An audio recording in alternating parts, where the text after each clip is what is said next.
Carroll, Jim, you ready? Ready? Chris?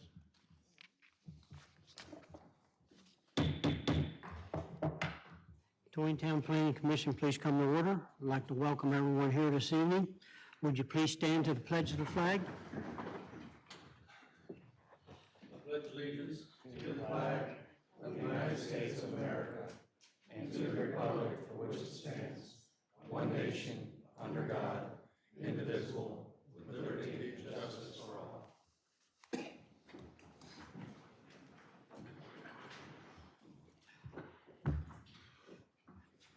Let the records reflect the members that are here this evening. I'd like to welcome Mayor Pro Tem Judy Foyer. Yep. Welcome back. I've missed you. Also like to mention that James Lefebvre passed away. He was a past member of the commission, served very well. He'll be missed. With that, the commission members should have received the draft minutes of February 27th. Is there any corrections or additions to those minutes? If not, I'll entertain a motion. I move that we accept the minutes from February 27th as read. Okay, is there a second? Second. Second by Chris. Any further comments? All those in favor of the motion, accepting the minutes, draft minutes of February 27, 2023, signify by saying aye. Aye. And opposed, unanimous. Thank you. For tonight's agenda, we start out with the delegation and action items. We have Memorial Park expansion. Would Darrell or Jim or one of you start us off here on this? Brenda tonight, she has a nice presentation for us, and she's going to proceed at your will. Okay. Just checking to see if my screen sharing is coming up. Can everyone see that? Yep. Yeah, we can. Yep. All right, yes, the Memorial Park expansion project, long delayed, finally back on schedule. I'm going to give you a little bit of history on this. 22 acres, or 21.43 to be exact. The land was purchased in 1999 from John Cole.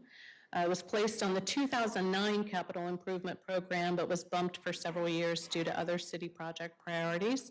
In 2018, it was put in for 2021, but was delayed again due to other priorities, mainly water and sewer projects. The Parks and Rec Advisory Board and I started discussions on field requirements with the Taneytown Athletic Association in 2021.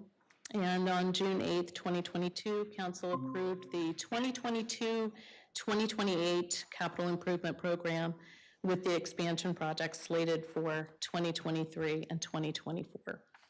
So everyone can see the screens, and you all have had copies presented to you as well. This is the concept plan, so there'll be revisions and more details to be added as we go through this approval process. We've got 4 multi-purpose fields, and those will be used by soccer, field hockey, and lacrosse. Just to give you some information on those fields, right off the bat, we initially considered artificial turf, but when we researched it, we found that they do require maintenance, yearly maintenance of anywhere from $7,000 to $20,000 per year, per field. And the subbase and other materials contain PFAS, and I'm sure you all have heard information about those. Those are carcinogenic chemicals that leach into the soil and spread through groundwater. And after 8 to 10 years, the entire field needs to be replaced. So at an installation cost of roughly $800,000 per field, so with this 4 fields, total of $3.2 million just for the fields. That's a lot of money to spend on fields that are going to have to be eventually replaced, maintained, and could possibly leach those dangerous chemicals into our environment. So we are going to go with the safer and less expensive route and plant some high-quality Bermuda natural grass. So that'll be easier to maintain as well. We are planning on LED lights on the fields and in the parking lots. Speaking of parking lots, we've got 2 parking lots. The longer one has 156 spaces, and in the square lot, or somewhat square, We've got 130, so that's a total of 286 spaces of parking that's added, not only for this expansion, but also for the park in general. The multipurpose building, as you can see there, kind of in the center to the lower right there, is 5,000 square feet, and that's going to be sectioned in 3 spaces, 1 for equipment storage, 1 for kitchen concessions, and 1 for practice and meetings. There is going to be 1 restroom inside the building for athletic association use only. We are going to go with porta pots to service the general public. For the cheer program, the practice space, that section that we spoke of earlier, needs to be at least 54 feet by 42 feet. So that's about 2,300 square feet, with at least 12-foot high ceilings. I'm sorry, I should have introduced Nate Merkel here with Arrow Consulting. Good evening. They are our engineer for this project. And Arrow has determined that 16-foot high ceilings would provide plenty of clearance, accommodate any lighting fixtures up there on the top, and give the cheerleaders room for their routines. We are envisioning for this building a metal building on a concrete slab, concrete epoxy floor, and walls constructed of 26-gauge roll-formed steel. So, for lack of a better phrase, basically a fancy pole barn. And we'll go into some pictures. I'll show you some examples of what we're thinking of. Site amenities include bleachers, a tot lot, pedestrian walking path around the perimeter with some solar pathway lights near the back portion where the trees are, and that would be down by that bottom field on your screen. And we hope to obtain a permit from State Highway for entrance, exit, and entrance off of Frederick Street, and that's that long connector road that you see on the plans. So we would have some traffic modulating devices and like speed tables and such, so that this doesn't just become a bypass around the square. Sorry about that, screensaver. So you've seen it all in black and white here. What I'd like to do now is show you some of the color renderings that Arrow has done up for us, as well as a video. And I'm going to call out the image names just for our IT person to go ahead and share that on the screen on the live stream. So we've already seen these plans, and bear with me here while I go back and forth. All right, I'm going to show you image 23 first, and that is basic aerial view. Now this is kind of coming in off of 140, directly behind the baseball field there. So you can see the 4 fields, how they're laid out, the multipurpose building. You can kind of see that tot lot on the other side, where the bleachers are going to be, and then the landscaping and such. Next image is going to be image 22. And again, just bear with me here while I go over. This is kind of looking a little bit more down to the ground at an angle, and you can see that connector road from Frederick Street a little bit better. Next image is going to be image 24.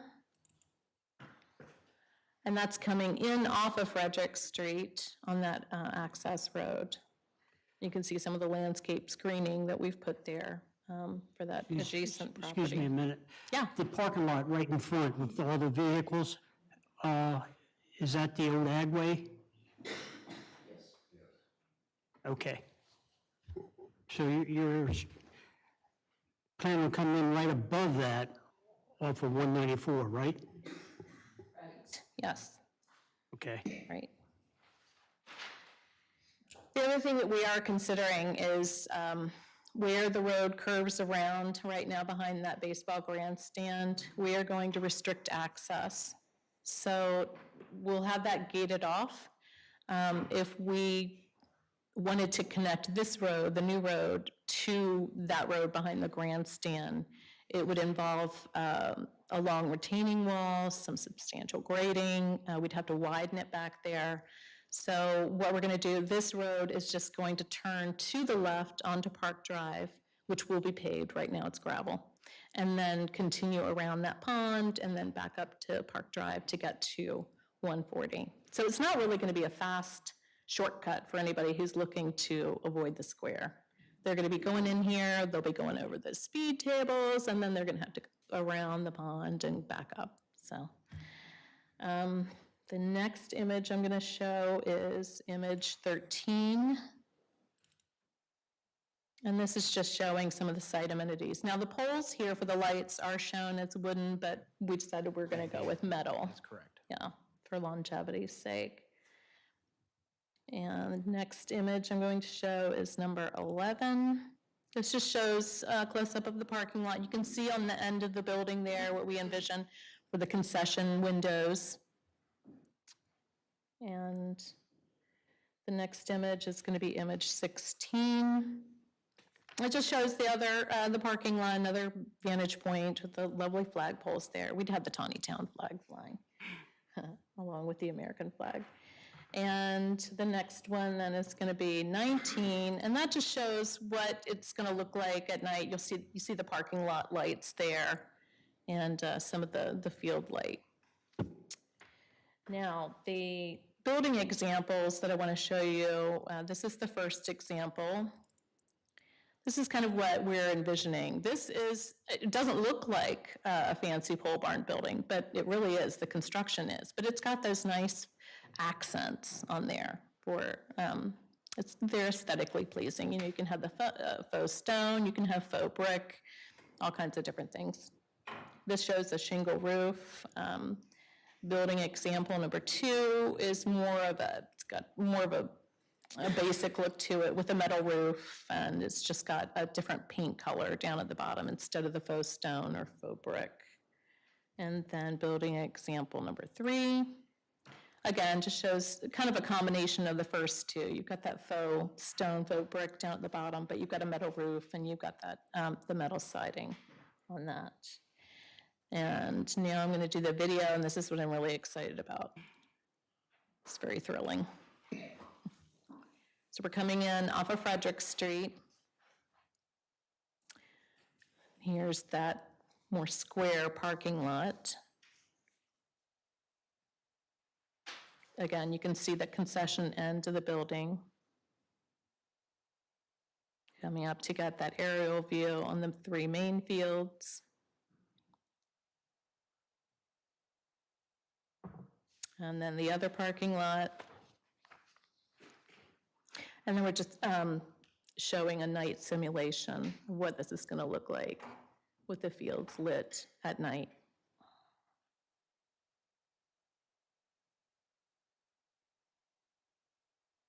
And the tot lot is you can't really see it here because it's the nighttime vision, but the tot lot's going to be at the opposite end of the building from the concession area.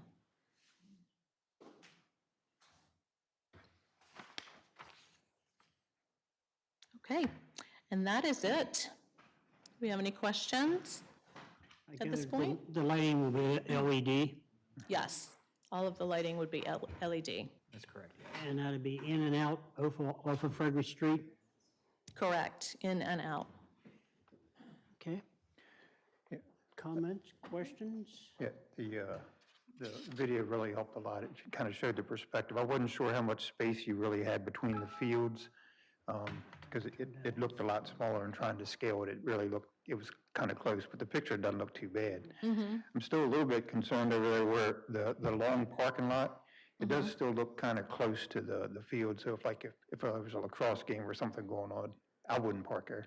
Yeah. So I didn't know if there were guidelines that you followed to determine that. Yeah, we'll be sure to put up netting or screening, something, that way when activities are occurring, we don't have to worry about people getting their lights or grills busted out by, balls or anything Yeah. like that, so. I'll still use the other parking lot.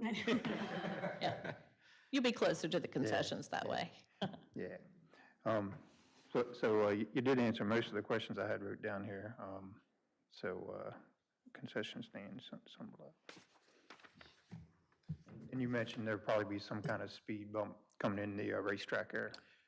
Yes. So actually, a few things that we are proposing, that way it doesn't turn into a racetrack, is actually speed tables as a, traffic calming measure. That way, traffic does have to slow down to go over the tables to help control and maintain speed going through that area there. Yeah, I think the main concern, I guess, would be, there'd be a lot of kids walking around there. That's so, correct. you don't That want- is correct. And then, so the road will go all the way through and out to 140. So really, I guess the only, I mean, when the tournament ends, there's just going to be tons of traffic coming out, but I guess it'll be relatively short duration.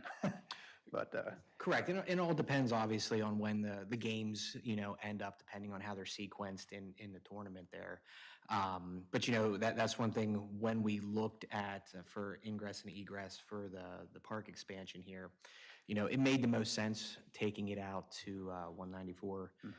That way for flow of traffic, otherwise trying to get back by the backstop and the baseball field through the park proper itself, it would, as narrow as it is, it would pose a lot of challenges, and we really feared there would be a lot of backlog for people trying to exit the event. so I guess for exiting out there on Frederick Street, I guess you'll do some type of traffic study, because I think you're kind of like looking up the hill a little bit and it's turning. So I guess I'm not sure what the visibility is. So where we'd be coming out when you sit to so if you're coming out and you would look to the left, there is a slight curve there. So we would make sure we have our sight distance setback and everything. That's required by SHA to do an access. Yeah. Have you applied yet to SHA? Actually, I had a meeting with SHA this morning to discuss this project, let them know that we are in the concept stages of it now. That way, we could have just, informal discussions, make sure the district, they were aware of what we were doing, and any comments that they provided to me, we will be sure to get implemented. That way, everything can be incorporated for the access permit when it comes time to apply, once we have the design to that point where we're ready for that submission. So the other question I have, so you showed Church Street coming down. I guess, are we we going to extend that all the way down Church? That's not going to, Not part of this project, no. okay. Probably want to cross it off your map. And Church Street was just shown because of the survey. That's what came through with the plat, so we put that on there as a paper street, just for reference. But yes, that can be definitely removed without any issue. I thought it was coming down all the way when I saw it there, so. And I guess the only final question is, so where the town has their storage facility, you're going to put up a fence so nobody sees all the junk piled up there? Maybe it'll be cleaned up by then. I was just being funny, sorry. Yeah, that's okay. Yeah. No other questions for me, I'm good. Okay. Who will be responsible for the maintenance of the fields? That's going to be worked out with each organization. We have memorandums of understanding with the organizations that use our fields currently. So we pay for the mowing, that's under our mowing contract that we take care of. And then any particular line striping or additional mowing that they want, that would be on the organization. Do you guys have any kind of Can we just hold off a minute to take care of your phone, please?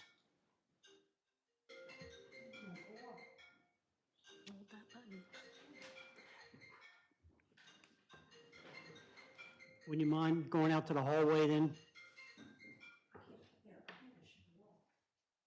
Thank you. Do you guys have a cost analysis of what the city's maintenance part of it will be at this point? I know you probably don't, just wondering. The total budgeted amount or what we're projecting? Just for what we're projecting as far as the city's management side of the fields. I know you're talking about the agreements between the associations for the sports, but. Right, I don't have a figure as far as the field mowing, seeding, fertilizing, those types of, aerating, we do yearly. I wouldn't have a cost for that right now per field. I think that's a little beyond the purview of the concept plan and really the planning commission's role in the process. So, Okay. Any comments from the floor?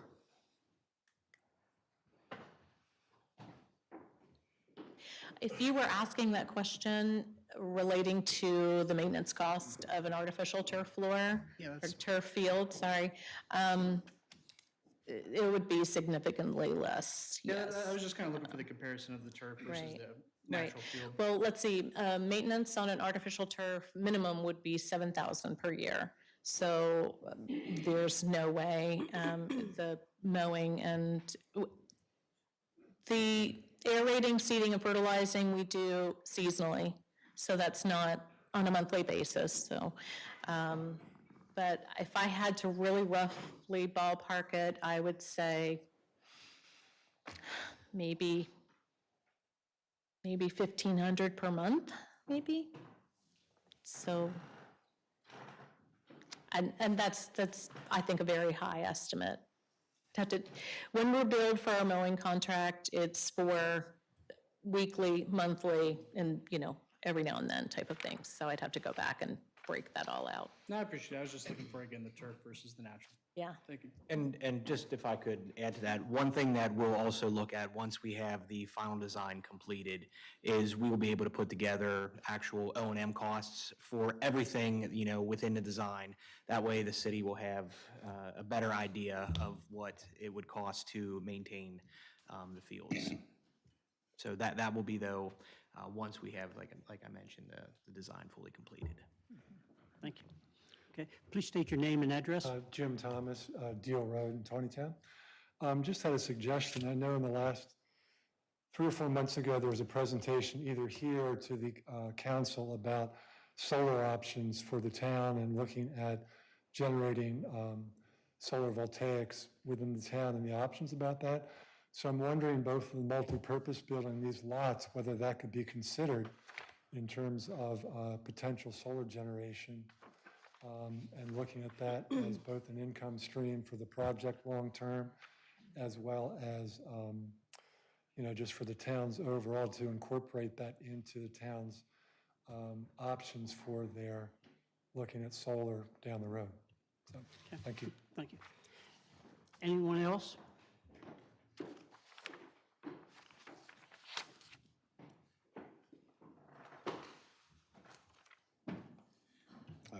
Chris Tillman, 10 York Street in Taneytown. I have a couple of questions, just because I couldn't see very clearly from the back there. Is there a sidewalk that runs along the access drive in from 140? Okay, again, sorry, I couldn't see that. So where the access drive comes and meets the existing road behind the backstop at the main baseball field, you indicated you want to keep that closed off. Will that be with bollards so that pedestrians or bicycles could use that, or would that be a true gate? It will be a true gate, yes. So what we would do, it would be kind of a two-step system. So you would have a gate, but then you would have a bollard, so pedestrians could still access through that area. Okay. But, be restricted to vehicular traffic. Right, and which is fine, because obviously we want to prevent that from becoming a cut-through. Would it be then opened up if you have a large-scale event? Correct. Okay. I echo Jim's point about solar carporting over the parking lot. I know that was an issue that's been discussed about where to try to do that, and that's certainly a large area. It just something that probably ought to be considered as part of this. One other thing I would recommend is at least one artificial turf field. I will tell you from experience with other rec councils, when my kids were younger, these fields never get any rest. And so if you have at least one field that teams can practice on in undue weather, then they're not tearing up your game fields. And the other thing is for field hockey, that has to be a very, very smooth surface, as you well know. So I would recommend at least one of these fields be turf, given, as you say, maybe a higher end cost, A, in construction, and B, in maintenance down the road. But I think that you would find the utility in it to be well deserving. Thank you. Thank you. Anyone else? If not, we thank you very much for your presentation, and good luck with the project. Alrighty. We'll wait to hear from you again. I was going to say, we'll be back once we have more detailed plans, and we're at that stage. Thanks, Loretta. Thanks, you. Nate. Yeah. Have a good evening, everyone.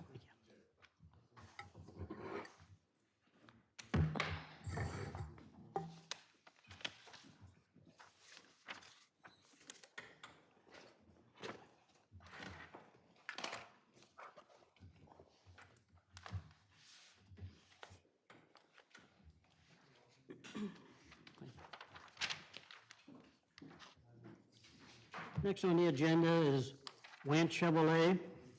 A new building for existing business, requesting a site plan waiver to construct a 504 square foot storage building. Darrell, would you start us off on that? So, Mr. Chairman, anytime in a commercial district, a new building is erected, it must trigger a site plan. This is a small footprint. It's already buffered. All the setbacks match. This fits very well there. And if Scott and Mr. Wance and I saw Mr. Kaiser come in, you want to come up to the lectern and just tell us a little bit about your building?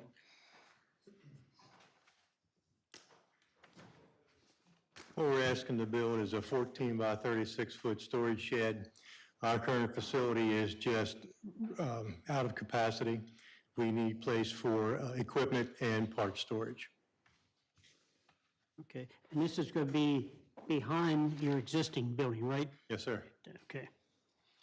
All right, any comments or questions from the commission? Not for me. I'm sure there's going to be electric and everything out there. Oh, yes, sir, there will. Okay. And it's, And Scott, what's the building look like? Is it cinder block? Is it sided?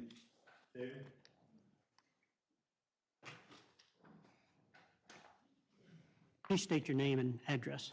Dave, Kaiser and Sons Construction here in Taneytown. We're actually going to use a white vinyl siding and shingles on it, kind of match into the building a little bit, so it adheres to it, so it doesn't stick out. Okay, thank you. Any comments from the floor? Okay, I'll entertain a motion. State what it's for. There again, they're asking for a site plan waiver. I'll make a motion to approve the site plan waiver for their storage lot or building. Is there a second to that? Second. Second by Chris. Any further discussion? Any more comments? All those in favor of granting the site plan waiver for the construction of the storage shed, signify by saying aye. Aye. And opposed? Unanimous. Thank you. Carried.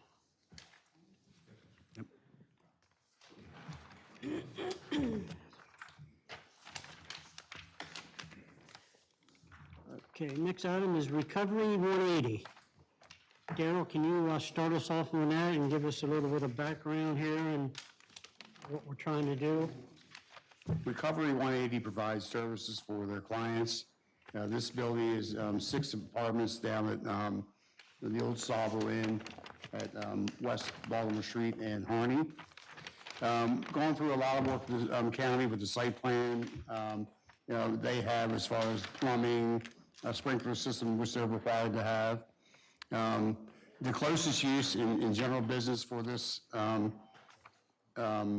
building, the way they're going to be using it in our code, speaks to hotels.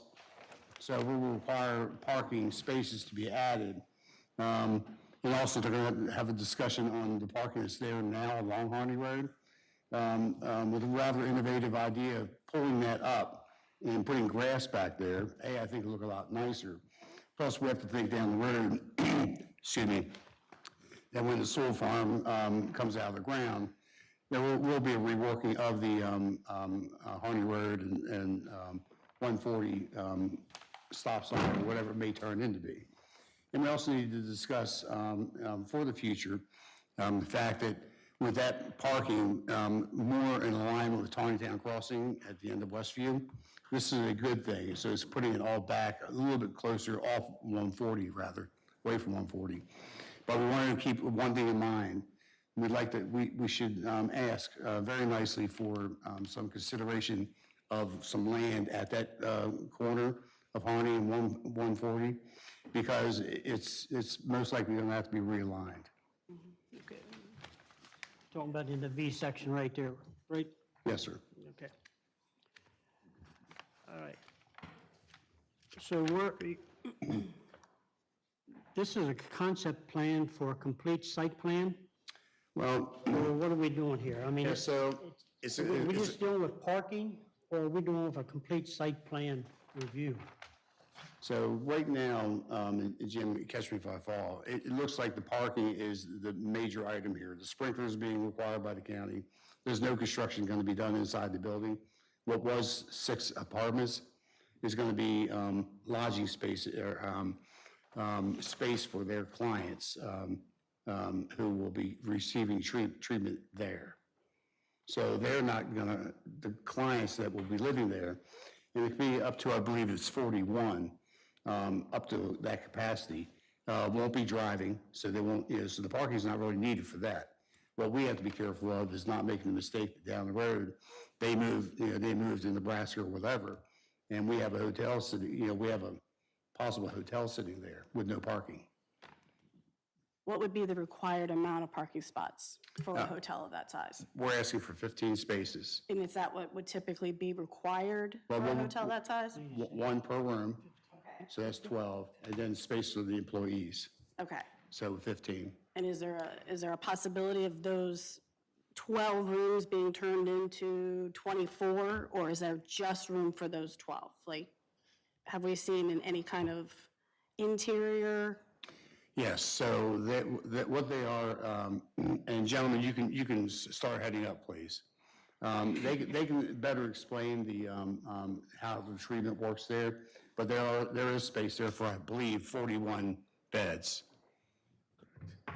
Good evening, Michael Rothstein, I'm the Chief Operating Officer for Recovery 180. So we did provide inside drawings done by a different engineer that show all of the rooms that are going to be bedrooms. So there is no room to add on extra bedrooms or partition any walls up that would create more bedrooms. So we are at capacity there. There's a specific code as far as how many square foot per person in the state when we do this type of treatment. And so we've hit those requirements. So there will be no additional rooms being built there. Daryl, that didn't become before us, What's that? the drawing they're talking about, right, with the rooms? No, the interior doesn't really fall under your review. So I guess I need to back up a little bit. We're taking this as, how many people? Or there's 40, it has the capacity for 41 residents. But we only need 15 parking spaces. That's correct. So So when you move out, and if that's a hotel, how we handle that? The 15 spaces would be adequate for that space. So so whereas they don't need the parking, but maybe a couple of vehicles for staff, we're requiring parking so that we meet the criteria of what's in our current code, which would be a hotel. We don't allow spaces for like convents, like, Westminster or Carroll County's code does. So where our code is a lot different, they were looking at more as like a convent type living, and we have hotel. like assisted living, so where you would have multiple people in the same room, you wouldn't have that necessarily in a hotel unless it's a, 2 people or something like that. So, and how many is your staff? So staff depends on the hours of the day, but on site, there are a minimum of 3 people, and we run in 3 shifts. So that's morning shift being 8 to 4, 4 to 12, and then the overnight shift, 12 to 8 a.m. Okay. Mr. Chairman, they also have the building beside it, which is going to be their, they're going to use that facility and there's parking over there for that building. Okay. And we're not, the issue of storm management, that's not even in the picture at this point, right? Well, so there is a discussion to be had. Sir, do you want to, please? Yes, we're over the 5,000 square foot threshold, which puts us into stormwater management. Okay. We're only at, one second, I'm sorry. I think on the chart on the side, we had the disturbances. For proposed impervious area, we're looking at basically 5,500 square feet for the new impervious, but we're taking out almost 3,700 square feet of impervious along Harney Road, where we're taking those existing paving and such, and put it back to grass. So overall, it's, 8,000 to 9,000 square foot. But technically, almost 4,000 of it's going back to grass. But because it's over 5,000, it kicks us into the stormwater management criteria, which is why we've shown the stormwater infiltration berm in the back, so we have something for treatment. All right. That helps me there then.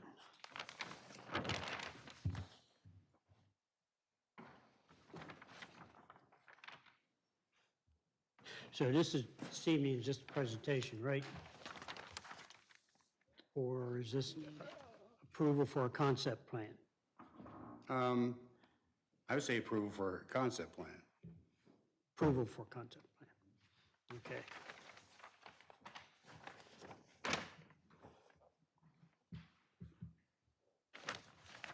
Okay. Anyone have any questions?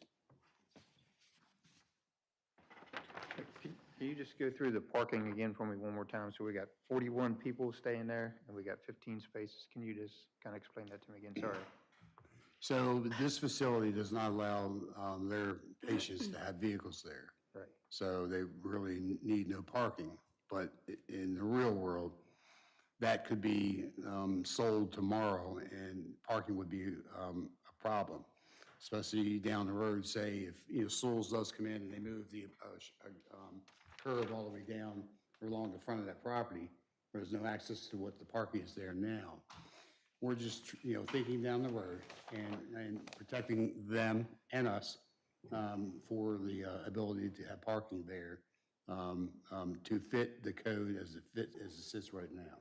So we don't allow boarding homes, assisted living for that amount of people. So at 2 rooms per, and it really is 2 bedrooms per for the 6 for each of the buildings times 6. That would cover the parking if it became a hotel later. Okay.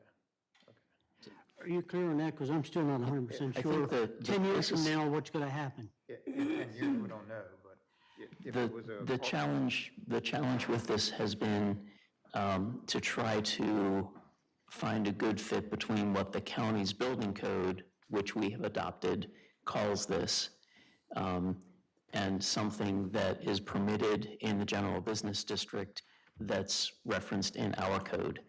So some of the things that this category of residence falls under could be a,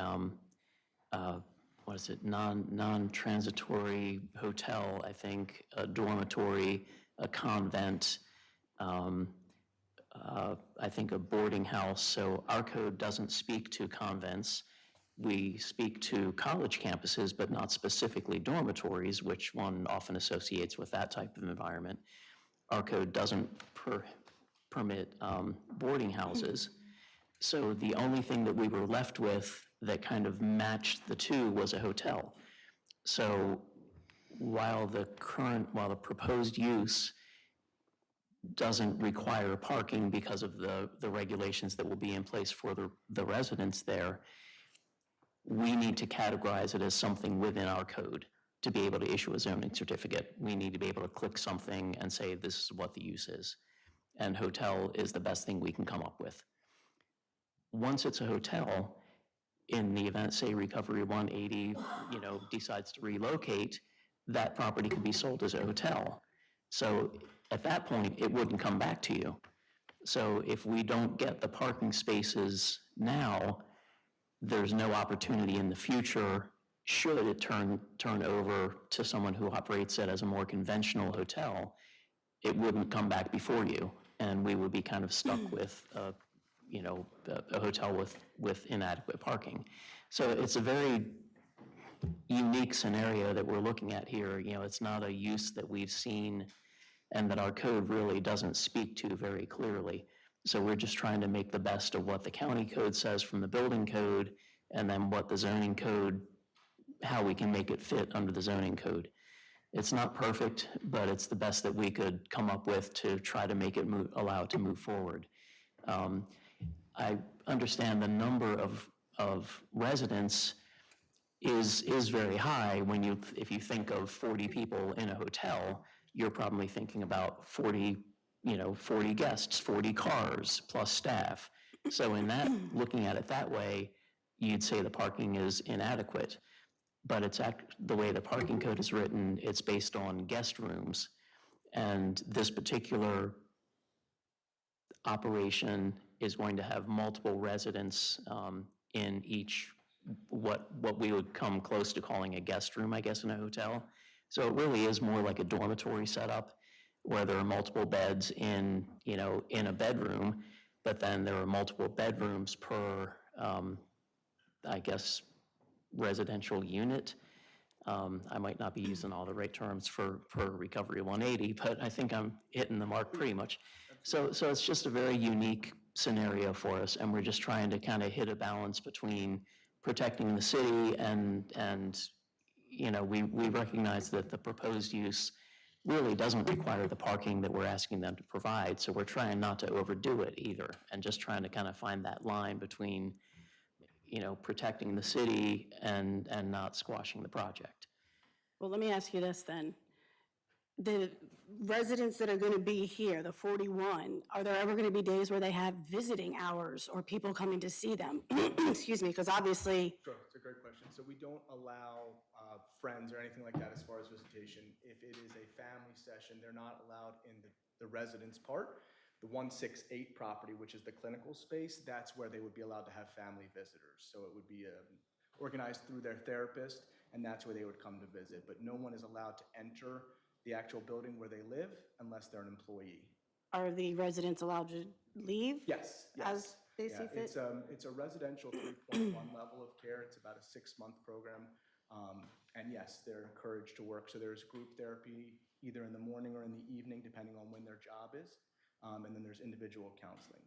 Beyond those hours, they're encouraged to apply for jobs, go back to school, volunteer, and we provide transportation. We usually get a 12-passenger van, something along those lines, and then they'll sign up if they wanted to go to the library, or they wanted to do job resumes or job applications, things like that. Okay. And just out of curiosity, because I don't remember seeing anything about it previous, is this just a presentation tonight? Like, we're not approving anything yet, are we? Aren't we just presenting it and then, like a concept plan, and then coming back and voting? I'm not sure if we want to prove it as a concept plan yet. We know exactly what we're doing, and I kind of would hope Jay would jump in here and give us some guidance. Oh, there it is. Your command, sir. As you know, that we usually like to expedite things where they can be, and this one is sort of like the round peg in the square hole.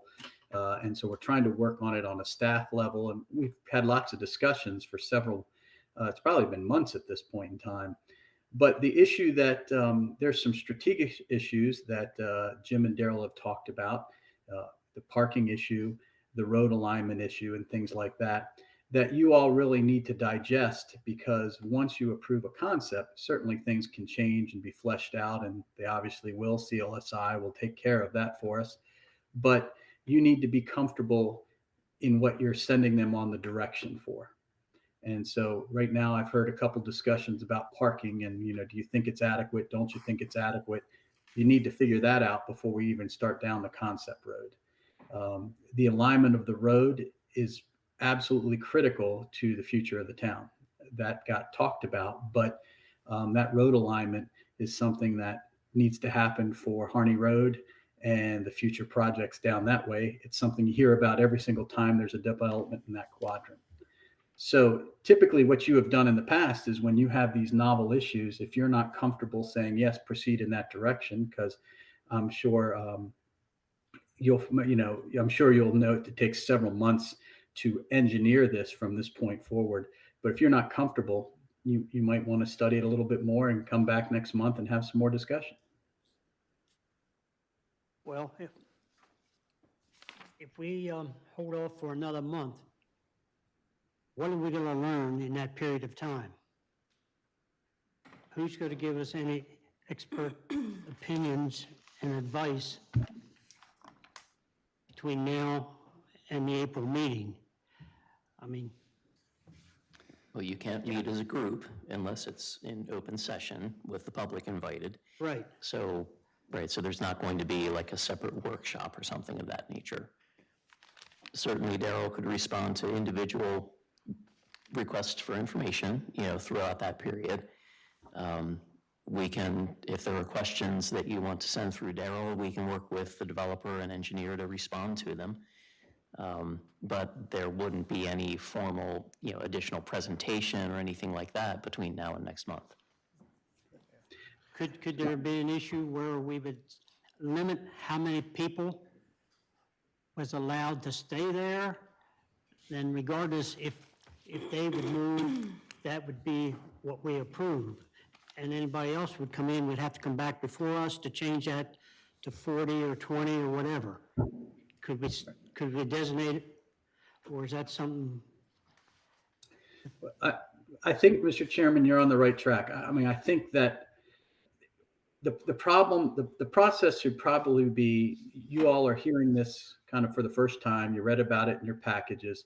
If you all express any concerns you have, not necessarily solutions, but concerns, and then Daryl and I and Jim can take those concerns down, and then we can kind of come up with, these are reasons it's not a concern. These are ways to deal with your concern.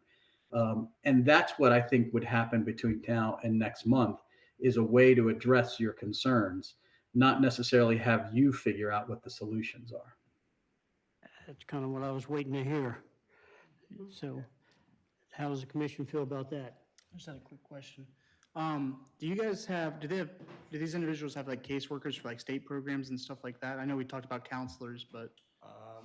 When you say caseworkers, you mean, clarify a little bit? Talking to the mic. Sorry. I guess let's By say. caseworkers. Do you guys get like state mandated? No. Okay. No, this is a voluntary program. Okay. Nobody is court order or court mandated or state mandated here. This is voluntary. We treat the Medicaid population, so they do have to have Medicaid insurance, but it's not a state-funded or state mandated program. If I can, just to give you guys a little more information, because I was here a couple months ago originally when we did this project, if you remember, and we went for the site plan waiver because we weren't making any changes to the site.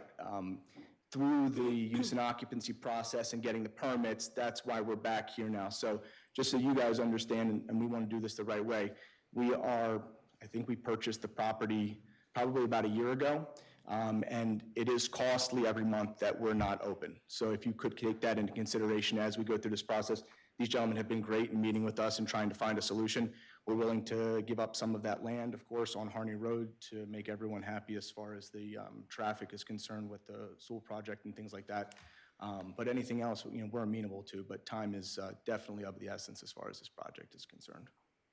Thank you. I wouldn't mind hearing more about the alignment of the road. That's kind of the primary concern for me. One of the things we'd like to do, we were hoping to get concept approval, because then we wanted to meet pre-submittal with the county and meet with them and find out what they're going to require for road improvements and things for the Sewell property, try and get some alignments worked out that we can bring back and show everybody. But we need to get moving in the process to start some design of the site and then find out what the county is looking for in the future for what they want to see.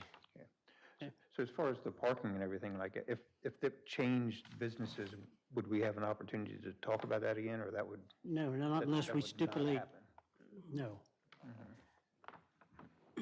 Right now, the building has a maximum number of apartments or units in it, and that's what the code is basing our parking on for the future. Right. So the county requirement, I believe, is 200 square feet per client. So that's how they got to the number of 41. So for the county code, we're looking at it as bedrooms. So the parking will fit that. This, and obviously if you add to the footprint, that the parking thing's over or renegotiable. We'd be back in front of you with a site plan if we change any of the building, which would then change the parking count. Yeah, so the square footage is there now is what the parking matches. And that just matches it for now. Right. So if someone were to purchase this property 5 years from now and convert it to, or, sticking with the hotel use as our code would, kind of slot this in, if they were to try to do interior renovations to the extent that they were creating additional guest rooms, that would give Darrell the opportunity to circle it back through you if there's a change in intensity of any of the things we look at when we look at a site plan. So that would be anything from, traffic to lighting to water and sewer demand to parking. So if somebody came back and said, oh, we've got, and I'll just throw a number, a 10,000 square foot building, and we can reconfigure it and get, 30 guest rooms instead of the existing number of bedrooms, that through the building permit process, that will give Darrell the opportunity to say, hey, wait a minute, this is going to change, this is going to impact parking. But that would only be if they were making renovations that warranted building permits. So if somebody came back in and they stuck with the existing number of guest rooms, we wouldn't have that opportunity. And that's why we were trying to get the, I'll say, modest level of parking for a hotel use. Because that kind of protects us in the event that, it changes use and now we have each bedroom is occupied by somebody that's bringing a vehicle. That's why I was looking for some type of stipulation that would hold them to what they have now. And only give approval for that. And that's where if the staff and Jay can get together and put something together for us for next month's meeting, before next month's meeting, that we have a chance to go over, maybe we'd have a better understanding of what we're trying to do. I know we're putting you off another month. The one thing, for the actual rooms, there's 12 rooms in there right now. That's what is existing, that's all they can go with, and that's what this parking is based on with the additional employees. That's why I came up with the spaces we did. So if they came back, like saying they want to change, put 24 rooms in there, that changes the building, which puts us back into a site plan process, which changes the parking. Because right now, technically, their building doesn't require any parking at all. This is something we're trying to do with them to get parking if it gets sold in the future, basically. So, Mr. Chairman, I think you're all on the right track with, we probably need to come back to you with a little matrix of,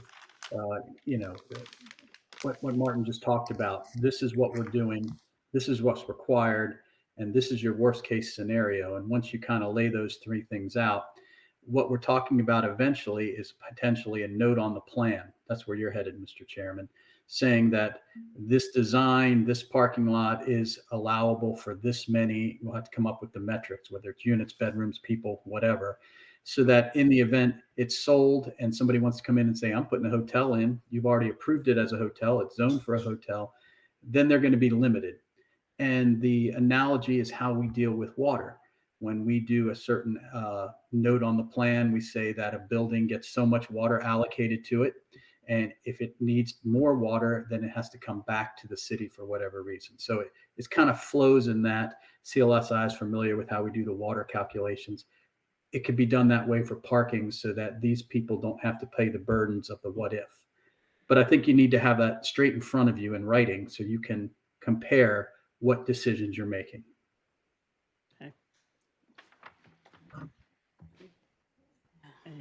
Any comments?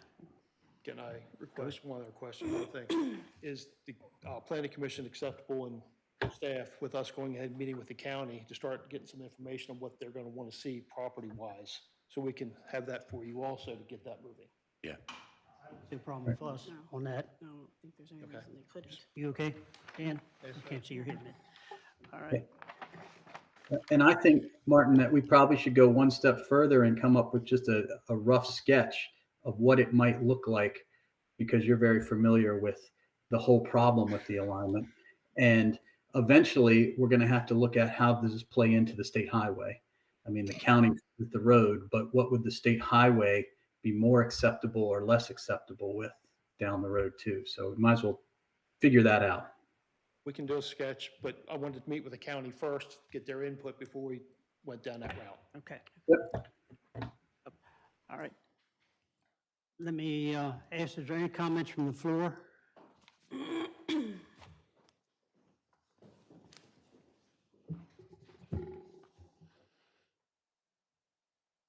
Chris Tillman, 10 York Street. I have a couple of comments. One is this use is not covered anywhere under our current zoning. Is this use allowed in general business? Is this an allowed use, or are we getting out a shoehorn to put this use into something just so we can figure out how much parking space it needs? No, because we allow hotels, all right? So we allow places for people to stay. We allow for assisted living, but not of that quantity in general business. So we start falling in all these gray areas. And so the county looks at it, like we had said, as a more like a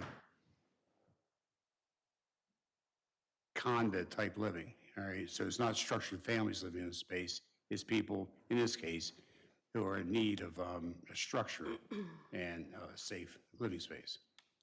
I understand that, but my question is more, you say that we don't allow assisted living in that quantity. My question is, there's probably a good reason for that, or maybe there isn't, I don't know. But why are we allowing a similar facility in a larger quantity without question to that first? It seems to me we've got carts running out in front of horses here. I just, I think you've got 12 bedrooms and you've got 41 patients, you're, 3.5 people to a bedroom. That simple math starts to get a little sketchy right from the beginning. So I just want to make sure that we're doing the right thing right from the get-go, that this is actually something that is allowed under our zoning code, so that we're not overrun with somebody later on saying, hey, these guys did it, so why can't we? I think we need to maybe be a little bit more introspective in moving forward with just the allowed use first. Excuse me, but I think that's something that the staff can look at information up and provide that to you. That's fine. I just want to make sure that we're doing it. I don't. At the same time. I don't say, it hasn't, it doesn't seem like that has even been part of this discussion to this point. So I just want to make sure that we are looking at that. And then the other question, the other point that I would raise is if you look at an overhead view, and I'm familiar with the intersection, when an intersection like that gets realigned to meet up with a state road, they want that to meet at a 90-degree angle. All right, and you're going to end up probably with a left turn lane and a right turn lane coming out Harney Road and one lane coming in. That's at least 36 feet of width, meeting at a right angle within that right-of-way, and a curvature that makes sense coming off of the existing Harney Road. So, like a 10-foot strip isn't going to cut it. And when you look at it, and I think that, you may find when you get back with the state that they may want all the way over to the house or something close to that. So just understand that may be coming down the line. In years past, if the state was going to do this as a project, would have just taken the house. So, but that's all. Thank you. All right, thank you. You guys okay coming back with that? Okay, thank you. Anyone else? Okay, we'll wait to see you next month. Thank you for your time. Thank you. Thanks, gents.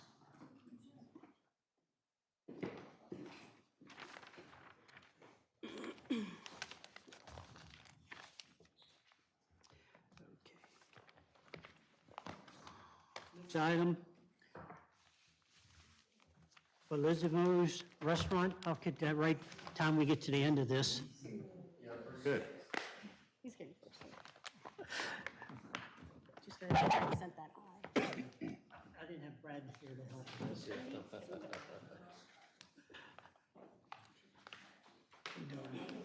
This was already cleared up. All right. Hello. Maybe Daryl could start us off a little bit first before you start. So there have been a couple changes to the prints. We were pretty much in agreement that as long as the county came through with their 5 reviewing agencies, as of the 6th of March and the Friday, there was no update on those 5 review agencies. Not, so it's still open and they're doing their thing. So in the meanwhile, we had discussion about, a couple of engineering things from CDM Smith have been addressed already.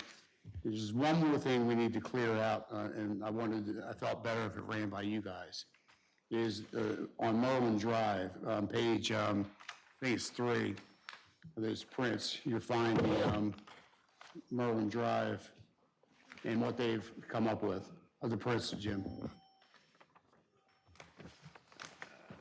Okay, good. What Darrell's referring to is on Merwin Drive, one of the meetings previous, you had asked us to look at the entrance there, so just to try to eliminate some of the congestion that potentially could happen at the stop sign there. So we've added some parking in the back, and we provided a pullover that's to the county standards for a pullover for using common driveway to allow somebody who's turning in off of 140 and to get by somebody coming out from Merwin Drive. So that's what we've asked to provide that in lieu of any, to accommodate that there. All the other changes were minor, drafting, text changes, notes, added details. Okay, so what are you asking of us, since last month we gave final approval contingency on something from the county? Right, except for the drawing is different than what you saw last. Okay, so on the left-hand side of the page, Merwin Drive. Okay. They're proposing, you see the swath of no parking just to the right-hand side of Merwin Drive. Yes. That's what they're proposing to do, to stay away from the snarl of state highway. It was just needlessly hold them up as their position. Okay. So what are you asking of us? To what your thoughts are on this change to the Brits? Okay, I'm good with it. I'm good with that. We'll put that, somebody want to put that in the form of a motion? To accept what's before us this evening? Is that what we're looking for? Right, you just want their blessing on that change, Yes, right? yeah. Correct. So a motion to accept what is presented in front of us this evening for Right. approval. I would suggest the As motion would be presented. to approve the revised plans for Belisa Mo's. Is that what it's called, revised? Simplified, so I know it's not. Okay, I'll make a motion to approve the revised plans of the Belisa drawing shown on page 3. okay. Second to that motion, I'll second. second by Judy. Any further discussion? Any comments from the floor? All those in favor of that motion signify by saying aye. Aye. Opposed, likewise? Passed, thank you. So we're just waiting on the county to finish their appraisals. So I'll follow up with Laura and see what's going on there. Yeah, it seemed like it was flying through, but I don't know. All 5 reviewers have not. Yeah, it's strange. Huh? That stop sign, I think the state highway has to move. It should be more towards. Towards the left, Okay. I think, because right now it's in the middle of, by the way, the apron is double. The apron is double. So, but the stop sign is. Okay, so you think it's too close? The state highway, I guess that's that, right? That's a county, that's a city alley, so, yeah, we'll take a look at that. Yeah. The apron is wide. I didn't know. Okay. All right, sir. Thank you. Thank you, everybody. Thank you. Good night. All right, we're moving down to ordinance and agreements for review. I guess the 2019 Carroll County Water and Sewer Master Plan. Oh, okay. You're right there. Following the agenda. Tiffany Fawcett, Carroll County Department of Planning. I'm here. Price Wagner would usually be here, but he had another meeting to attend this evening. I'm here looking for certification of the 2023 triennial update to the Carroll County Water and Sewer Master Plan as it pertains to the city of Taneytown, that it's consistent with the 2010 Taneytown Community Comprehensive Plan. You should have had copies of those chapters in your packets. Everything that's in there was copy and pasted from the city, except for the maps and the tables. And I just, tonight, you should have received the tables as they, with the information that you will not be certifying, blacked out or grayed out in that table, just for clarification of what you're actually certifying there. And then you also received the maps that have been prepared by the county as well. So you will just be certifying the information for, that's in those chapters. Okay. Notes along with the maps that describe what changes are taking place on the maps. For instance, number 1 is Meads Crossing, and that has been moved from priority to existing, and the service lines have been incorporated in the map. That's mostly just some cleanup work when we noticed that lines were possibly missing.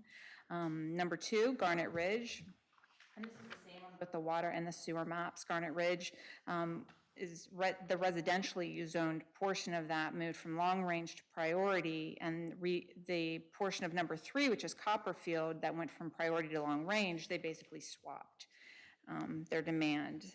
And then number 4 is Meadowbrook, which moves sections 4, 5, and 6 from priority to existing, and the service lines have also been incorporated in the map for just cleaning up there. Okay. Anyone have any comments or questions? So most of my questions, I mean, the report's fine, it's okay, but I don't understand a few things. So is it okay if I ask a few of those kind of questions? Go ahead. Yeah, sure. So like we talk about the total permitted gallons. So, I mean, what are the factors that I use to determine like the total permitted gallons? Is it just acreage that the town owns, or? So the typical way it's done is through the buildable land inventory that looks at the acreage of properties and what the typical yield per lot, the lot yield for that number of acres would be. So depending upon the zone, R75, R10, commercial or general business or industrial, they typically get, for the residential, it would be like a lot yield and then applying 250 gallons per dwelling or potential dwelling. I don't remember off the top of my head the number for commercial.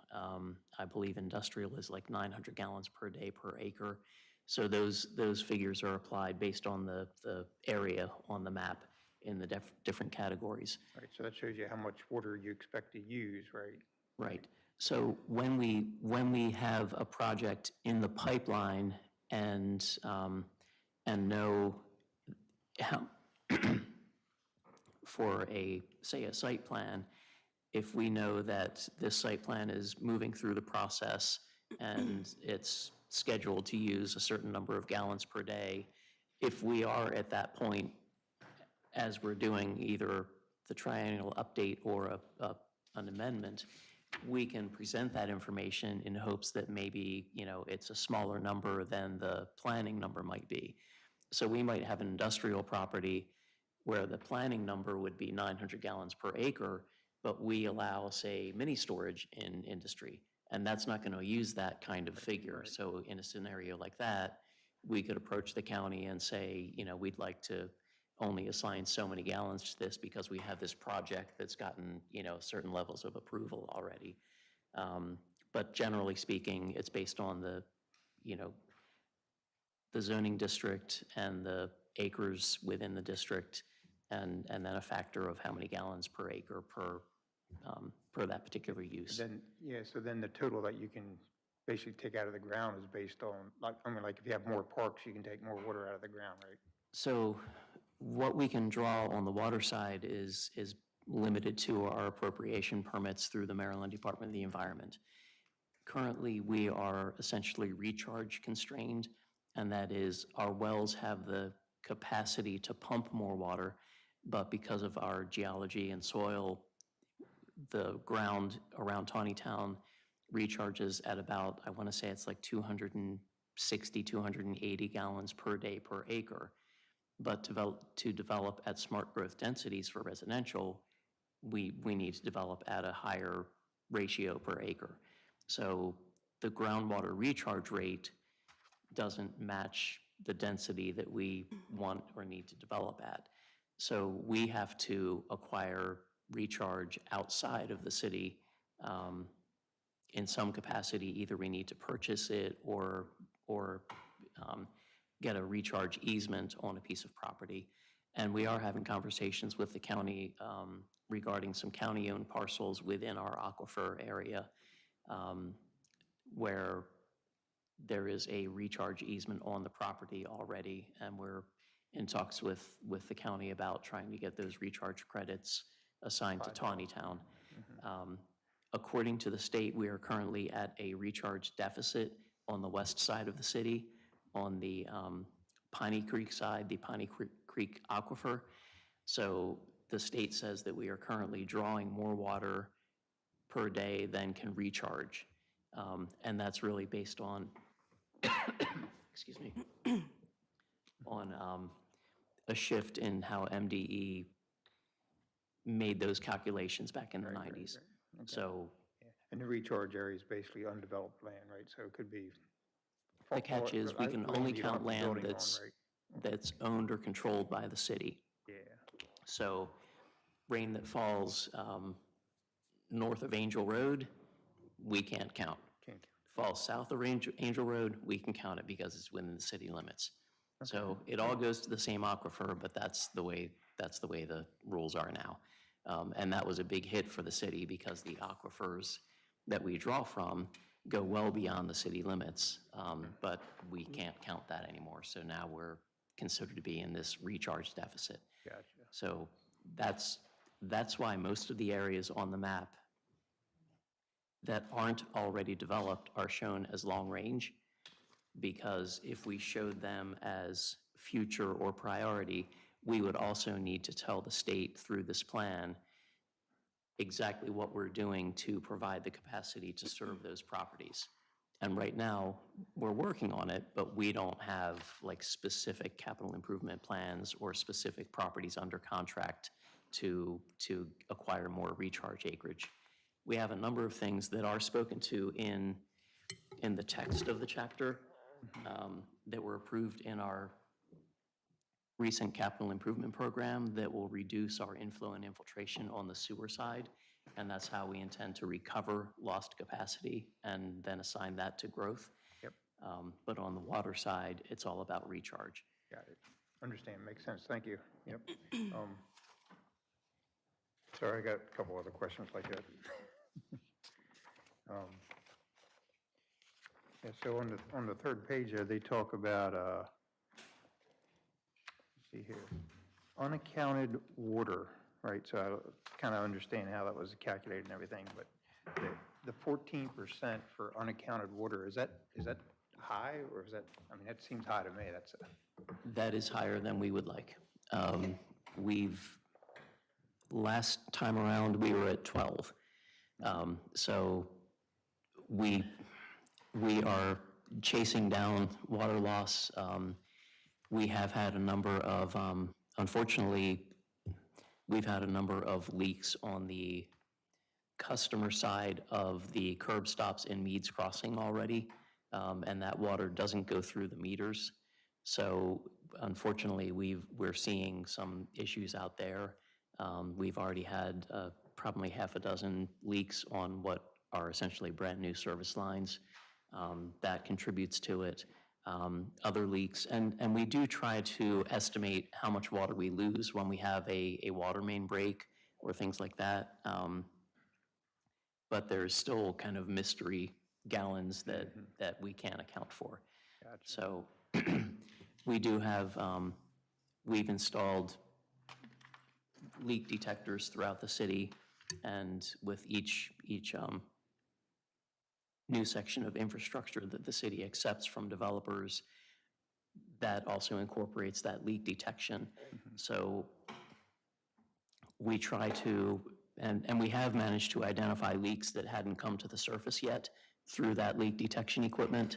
but we still are chasing down, a higher percentage than we would like to. If we can get it down to 8%, that would be considered a more acceptable number. You're never really going to get it to 0, but under 10 is decent. That makes sense, yep, thank you.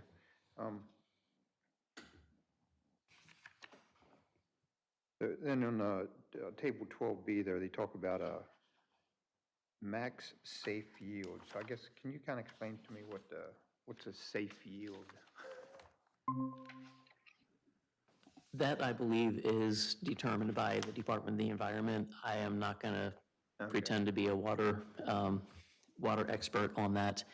So essentially, they put a safety factor on. We demonstrate what a well can pump at, and then there are like drought factors that are applied to the permit, and the Department of the Environment ends up assigning, I believe, a safe number.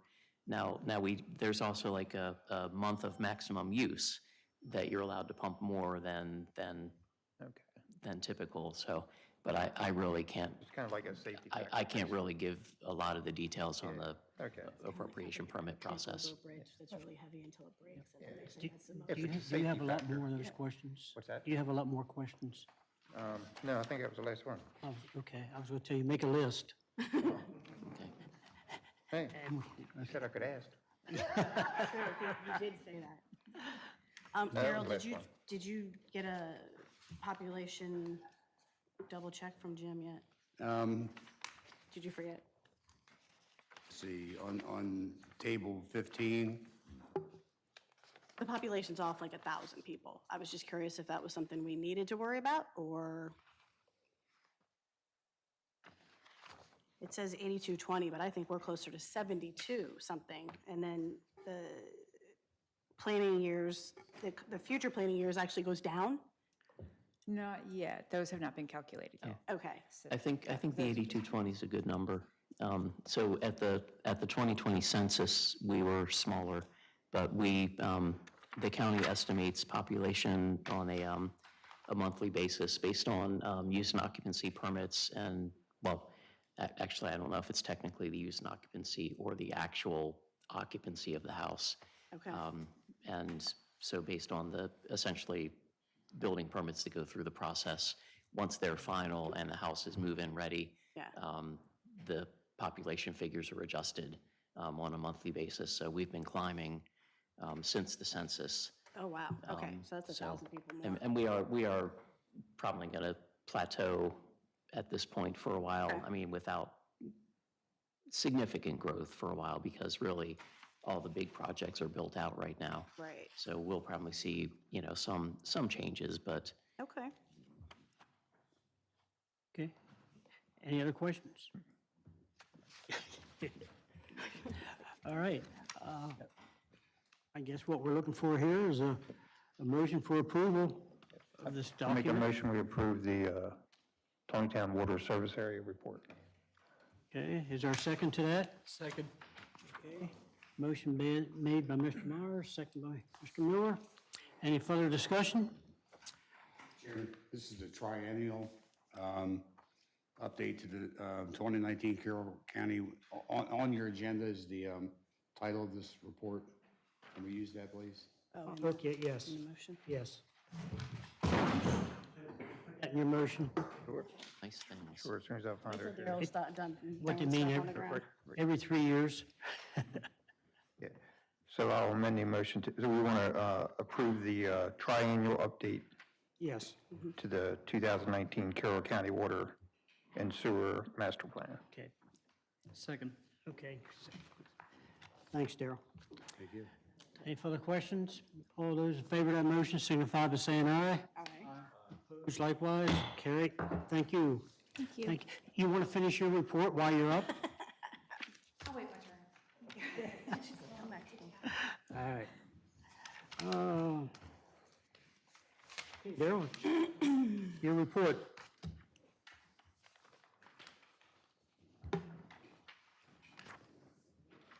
It started off as a rather busy month. Jim and I met with the city staff about the Memorial Park expansion. We met with Garner Bridge for a pre-submittal meeting. Those prints are huge, and they should be in front of you maybe next month. We're going to wait and see what kind of progress we'll make with the county over their engineering reports. And City Manager Wyprecht and I met with Carroll County staff to discuss planned major streets. So I think we're very up to date with our requirements for the county, which, Tiffany's been great to work with. And the flow is pretty good from the city to the county and back. Very happy about that. And other than that, sir, I really don't have anything. I'm going to say the 2 words, Bollinger Park. We're still not quite there, but we're close. I've been saying that for months now. Sounds like my answer to my wife, and I'll get that done next month. Yeah. So we're close, just an alignment for the entrance, that's all there is to it. It's 10 feet this way, 10 feet that way, but we hope to hear something literally this week.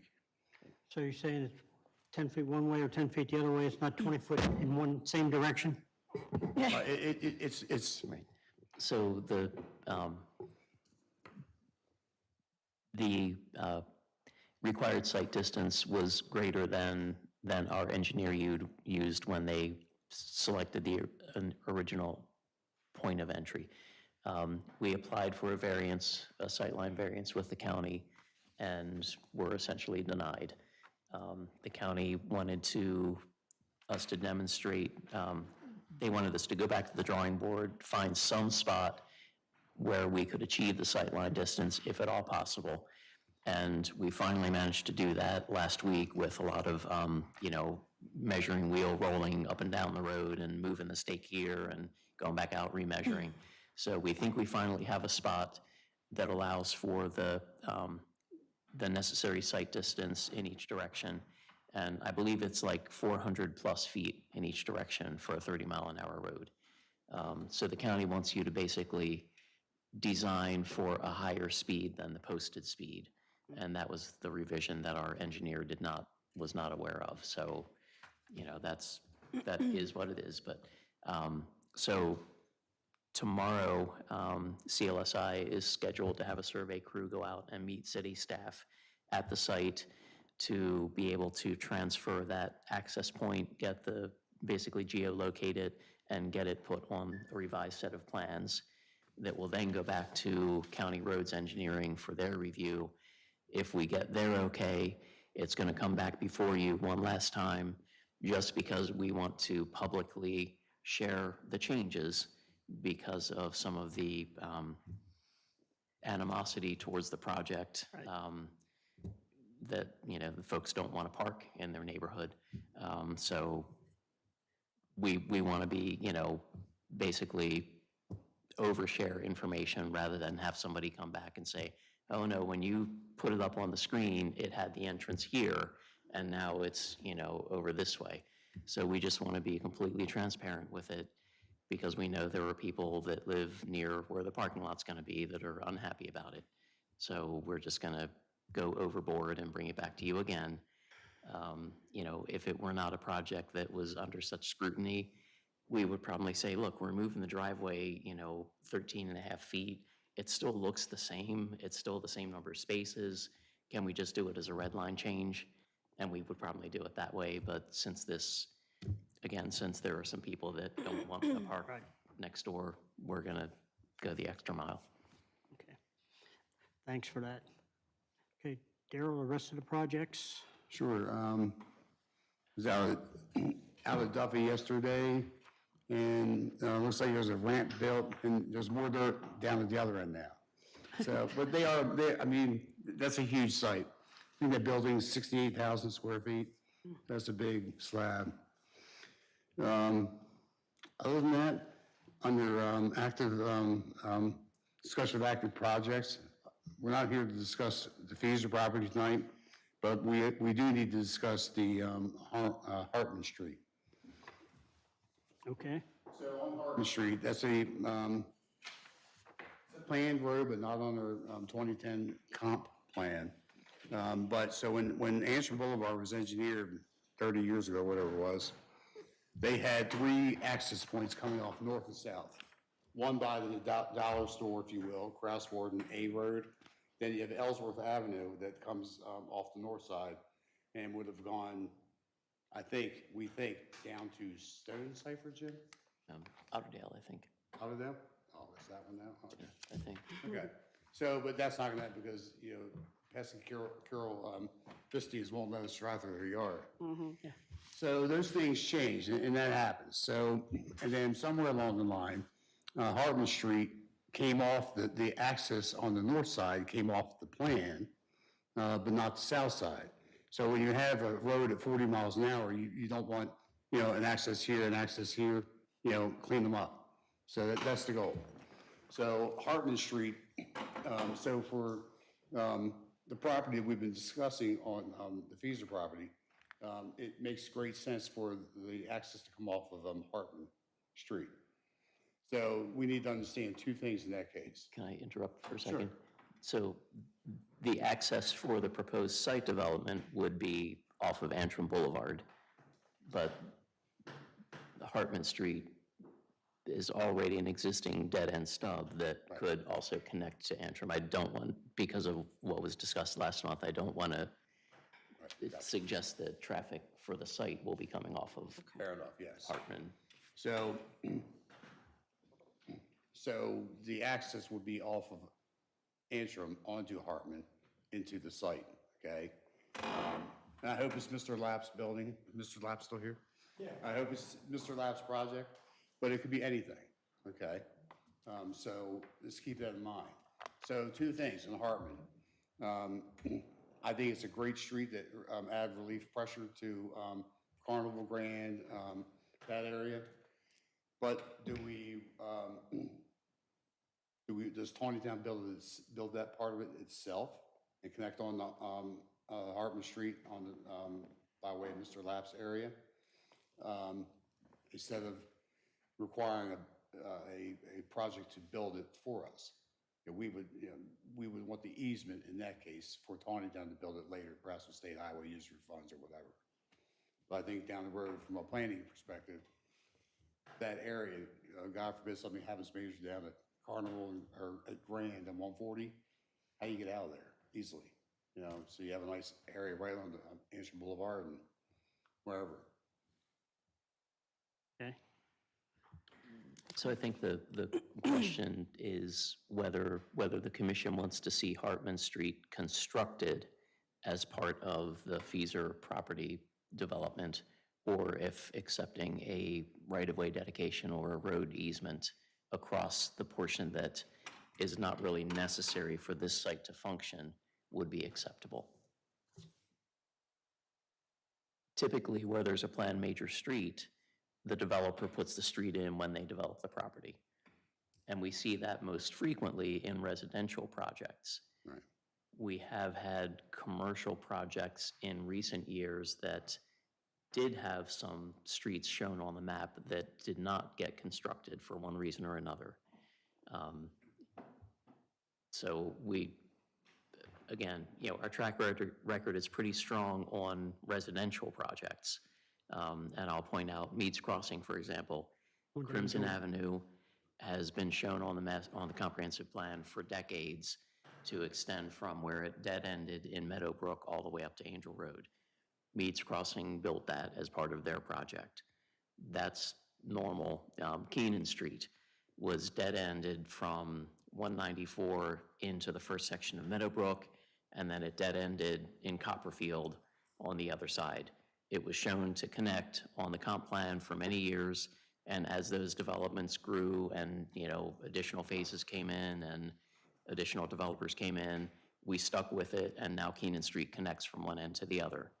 So with residential projects, we have a really strong track record of making sure the streets get built. With commercial projects, it's been a little bit more iffy, I suppose, and that's because for the commercial projects, they typically aren't building roads in most cases. Yeah, I try to remember, I couldn't remember any commercial projects. All of them was residential that we asked them to make the connections in. But I don't recall any. Right, we had discussion about when the Dollar General site plan was going through the process, There was discussion at that time for the couple of you that might have been around at the time of having that driveway connect through to the backside of the bank and Pizza Hut and the bowling alley. That was something that was shown for kind of interior circulation, so traffic could get from one of those entities to the other, or you could get from the bowling alley out to Antrim Boulevard. And there were a number of concerns presented, and there was also a little bit of leftover effect from some state highway plans that had been abandoned previously too with that one. But the end result was Dollar General does not connect to the bowling alley. There also were some wetland areas back there that were a little problematic too. Okay. Open for some discussion. I see a benefit by having it, and definitely an easier way to get off of those streets onto a major highway, you know, like Antrim. I'm seeing like, but put the burden on the, in this case, developer, contractor, whatever, individual. You know, kind of have mixed feelings about that. Well, because they don't need the road to build their business. You're right. That's not a necessity for them. It's a bonus for us, obviously, but I'd like to see what like a kind of a cost analysis would be for if we were to do it now as opposed to later. And you know, if it's just a matter of getting the easement. Yeah, I definitely wouldn't want to go wait, not have the easement. Right. So, I mean, we can always start there and work our way. But it's kind of like the bridge that never got put in. Right. How many years did we wait for that? That wasn't our bridge. Right. So what are you really asking? And this really will be a situation, so certainly we got burned with O'Brien Avenue. And, and this is a situation where if the city wants to require the developer to put it in, it's kind of a now or never thing. Once the site is developed and the hardware store is built, we don't have a mechanism to go back, unless we come up with a development rights and responsibilities agreement and get into all that. That certainly would be an option, but typically, once the site's built, that's our opportunity. Once the site's up and running, that opportunity's gone. So we kind of know that up front. So if he doesn't build it now, or they don't build it now, it'll be on our dime to do, 5 years from now or whenever. Is this something that was going to come to the council after this discussion to talk about? Well, it's not in our current capital improvement program to build the street. So we would be looking at amending that to do it in, at some point. I don't know what the priority would be. Right. Well, I guess the cost would matter. It would depend Right. on what we're looking at price-wise. Right. But I think that would be something we could have a discussion about. But if we didn't, we definitely want to have some type of guarantee for the easement. So what it's still happening. So where are we at in the process so far? We've given them the concept approval or not? Was that just a presentation Is it just a discussion? last month when they came before us? That was just a presentation, wasn't it? Yes. Okay. So we still got, okay. But if we would require them to build, to finish that street through, they have an additional burden that they would have to look at.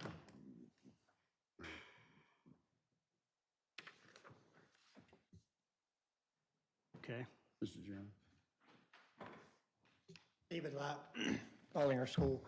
That was why we wanted to present this. I didn't realize that I might be looking at that when we started with this project. And so basically I told COSI we need to find out before we proceed, because if I'm going to be required to build the road, I'm not going to pursue the project. So that's why we wanted to present this, so that we know if we want to pursue it or not. Okay. So that's that was there. Okay. Thank you. So I don't know if I can ask the question, but would you be agreeable, just as a, for instance, because we're still very early on in this, and absolutely understand you wanting to know.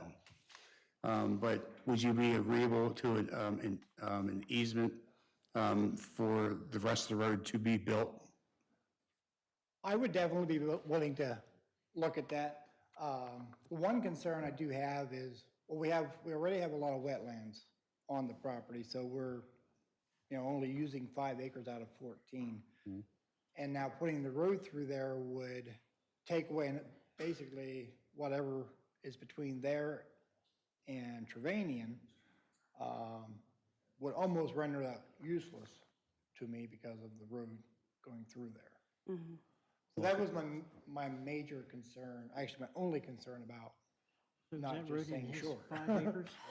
Off of Anstrom onto Hartman, and then doing the right turn into your property. At the same straight course would be going from your curve straight to the unfinished, or the dead-ended Hartman. So it wouldn't be going west of your property, it's going north. But what I'm saying is so basically on the west side of Hartman, between that and the wetlands, there'd still be a piece of good ground there. That would basically be useless once the road cut that off. Right, it's still taking 40 feet of usable land away from what you would be able to develop in the future. Yes. Got that. That's part of the 5 acres that you're referring to then? Yes, yes. All right. I think I'd like to hear something more from Well, the I city think, yeah, I council, think that- how they feel about it. Maybe we'd have to have a discussion also, yeah. I'd like to have some input. Okay, shall we task our liaison with bringing that before Yes. council? Yeah. Okay. And I'll be there to listen. All right. Mr. Feaser, I'm sorry. David Feaser with Feaser Family Partnership. This process of this ground has been in the process since 1959. And I know probably in the early 60s, my father attended several state meetings, and he finally got to the point where he said, we're just wasting taxpayers' dollars with you all sitting up front there, and we're not making it anywhere. So when he finally decided he was going to do something, the deal was that I understood, and what we have there is 1, 2, and 3 crossovers, whatever their names are, it doesn't matter to me, was his proposal. They're proposed right away. So they would be owned by the landowner. But, he said, I'm going to put the road in, or I'll give you the ground to put the road in, but I want these 3 crossovers. So that's the way it started, and, I think it should stay that way. And from what I heard at the last meeting, those people that are infringing upon our property or David's property now, they don't want a street over there. It's going to turn it into rubble. So I don't know why you would want to continue it through anyhow. That was my only opinion or question. Well, Mr. Feaser, they were worried about the trucks going onto that property, onto the Carnival and Grand, which makes no sense to anybody. No, there's no way to get from those to this road, so. And Mr. Lapp. So what you're saying is Hartman would be at what I'm calling the 3rd crossover? Yeah. Oh, okay. Because I know on the other side of that, where Lorian owns the 10 acres and there's still 7 acres there, that's a shared right of way, and had Mr. Lapp wanted to purchase that, Lorian said, well, they would more than gladly put the entrance in and he share half the cost. Okay. So. That would be Ellsworth Avenue. I thought Ellsworth was the second one. Ellsworth is the second one. The third would be at No, I'm talking about the other piece of property at the end. See, Lorian owns 10 acres. Oh, that end. Okay, no, Ellsworth is in the middle. Second crossover right across from the storage units. Yeah. So Hartman is what you're saying is the 3rd. Yeah, yes. I know him as 1, 2, and 3, that's all I know. Okay. So. Okay. Okay, I think that's as far as we want to go this evening. Okay. Okay. You all okay with that? Let's look at feedback, see what happens. Okay. Moving on, Darrell, was anything else on your list? Unfortunately, no. Okay.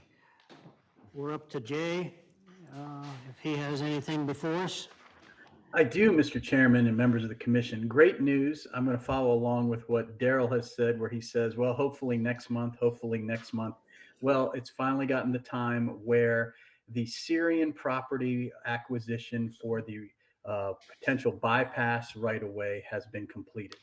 There was a lot of ballet going on with the county trying to make this happen.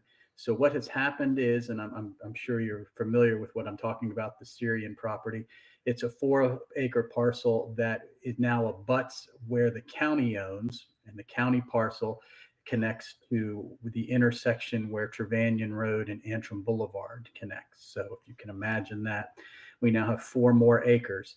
Of course, making this happen, you never get exactly what you want. The only way to do it so far was to purchase the property from the Syrians and then add it to the county property. So what we still need to do at some point in time is get the county to give the city that entire piece, because now the county owns that entire piece, but we paid for 4 acres of it. But the long and short of it is that right-of-way area now is protected, and that's what we wanted to do. So great news there. Yes. That was a long time coming. At a cost. All right, anything else? Nothing else unless you have questions for me. Any questions for the attorney? Nope. That was good. Thanks, Jay. One more piece of our beltway. Yeah, don't you call it a beltway. Greenway. Right. All right, your turn again. Good evening again. Couple updates from the county. Transportation master plan. The planning commission continues to look at the draft chapters. Recently, they've been looking, focusing on the plan major streets, and the annual report is on schedule. We should be getting you a draft copy sometime in May of that to review. And the hazard mitigation plan finally came back from FEMA with a stamp of approval. Thank you to all staff for annual report, plan major streets, hazard mitigation plan. Thank you for all of your input on those. And then the economic development study and land use study, the economic development and land use study for Carroll County.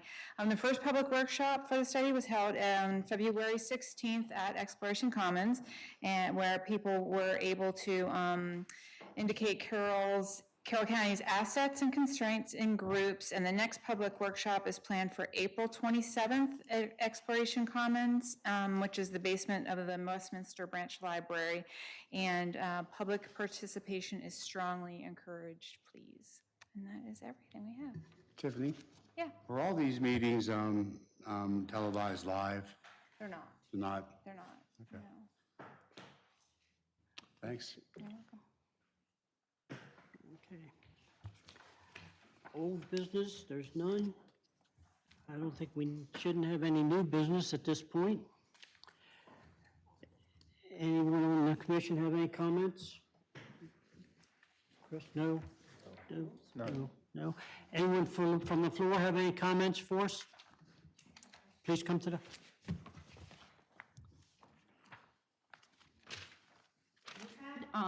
My name's Debbie Frazier, and I live Taneytown Pike. You had on the program for tonight that you were going to discuss Garnet Ridge. Is that going to happen tonight? No, ma'am, it's on the agenda under active site plans, but that's not, we weren't planning on talking about Garnet Ridge unless you'd like to. Would you entertain a few questions? If I make it quick? You can make the questions, not necessarily get the answers. How's that? Okay. We'll get back to you, though. Yeah. Okay. There's a couple of us here that live right out the road, which is going to be right across from Garnet Ridge.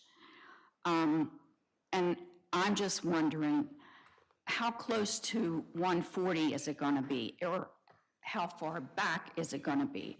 Like, are you going into the wooded area, or is it all going to be the wooded area forward? So Garnet Ridge proper, and I'll be light here, because we haven't I haven't cracked the prints, but it's been, it's gonna be a small commercial, 5,000 square foot space, along, 140. Back behind that is gonna be where the houses are. And it's a pretty big buffering going up around that property. Okay. So how close to the venue is it going to be? Is it going to be down that way, or is it going to encompass the whole area that's there? Well, it's going to be to the city side of the venue. You're talking about Venue Bouchon? Yes. Right, and there has been an agreement between one of the developers of putting up a fence, berm, or shrubbery. You know, Okay. yeah. One moment, please. Jim, you had a... If you can give me an email address, we can send you a copy of the concept plan that was approved or looked at a couple months ago. That'll give you an idea. So there's a portion of the property along the road frontage closest to Venue Bouchon that's zoned for commercial use in the future, and that's not being developed, that's not part of the current plan. Right. So the current plan kind of goes behind that, and a little bit to the east is where it will actually come out to Route 140. But if you can, jot down your email address before you leave tonight, we'll send you a copy of the concept. Because, I mean, we're seeing markings in our yards and on our property, and it's kind of like, I wonder what this is all about. And I mean, out along the road, I understand they have so much, but we've got markings almost to our front door. From our steps. And, I mean, it's a little concerning, and nobody knocked on the door to say, this is what we're doing, and it's a concern, so.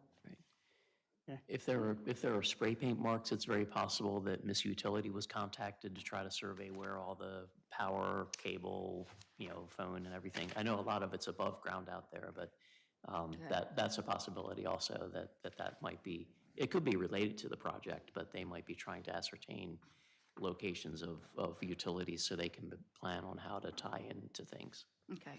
Do different agencies use different colors? Because the one I'm more concerned with is orange. Orange is generally communications. Okay. Yeah. Okay, thank you. Anyone else? Okay, looks like I'm showing April 24th is our next meeting. If that suits everyone. And with that, I'll entertain a motion for adjournment. Motion to adjourn. Second. Okay, did you get that, Daryl? Judy and who? Judy and Chris. Chris, thank you. Okay, all those in favor of the motion signify by saying aye. Aye. Thank you. And thank you, folks. Appreciate your input.